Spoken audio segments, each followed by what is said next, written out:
வணக்கம் Tamil Nadu. Hi everybody with voter ID. ஒரு நடிகனாகவோ அரசியல் கட்சி தலைவனாகவோ இல்லாமல் தமிழ்நாட்டில் வாழ்கிற தமிழில் சிந்திக்கிற ஒருத்தனா உங்களோட பேசுகிறேன். என்னை பொறுத்தவரையில் இந்த தேர்தல் தெற்குக்கும் வடக்குக்கும் ஆனது. முன்னோக்கி போகணுமா அல்லது பின்னோக்கி போகணுமாங்கிறத தீர்மானிக்கும் தேர்தல் இது. இன்னும் சுருக்கமாக சொல்கிறதா இருந்தால், தமிழ்நாட்டின் எதிர்காலம் குறித்த முடிவுகள் சென்னையில் எடுக்கணுமா இல்லை டெல்லியிலேருந்து சொல்லி விட்டு நமக்கு செய்தி வரணுமா அப்படிங்கிறத தீர்மானிக்கிற தேர்தல்.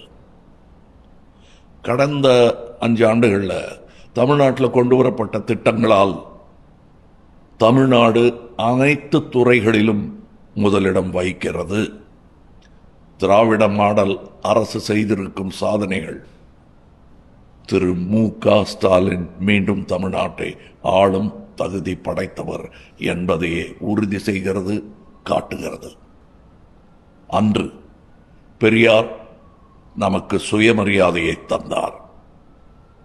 அண்ணா அதற்கு அரசியல் குரல் தந்தார். கலைஞர் தன் அறிவாலும் உறுதியாலும் தமிழ் அடையாளத்தை காத்தார். ஸ்டாலின் இன்று கூட்டாட்சி தத்துவத்தின் காவல் வீரராக திகழ்கிறார். வெவ்வேறு தலைவர்கள், வெவ்வேறு காலகட்டங்கள், ஆனால் முழக்கம் ஒன்றுதான். அது தமிழும் தமிழ்நாடும் ஒருபோதும் தலைவணங்காது. அந்த கனல் இருக்கும் வரை தமிழ்நாட்டை எவராலும், ஒருமையிலும் சொல்லலாம், எவனாலும் வீழ்த்த முடியாது. தற்போதிருக்கும் நலத்திட்டங்கள் தொடர வேண்டும்.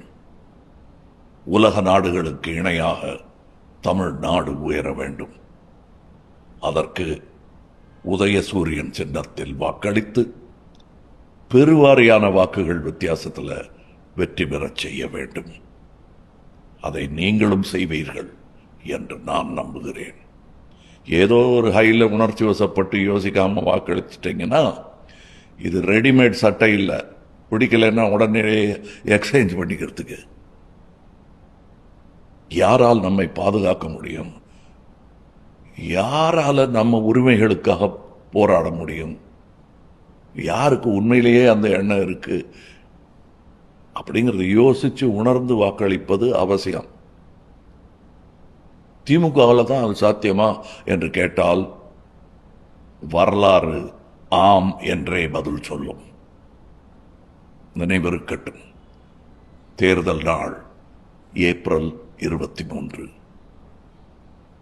ஏர்லி மார்னிங், அதிகாலையிலே வாக்குச்சாவடிக்கு சென்று ஜனநாயக கடமையை ஆற்றுங்கள்.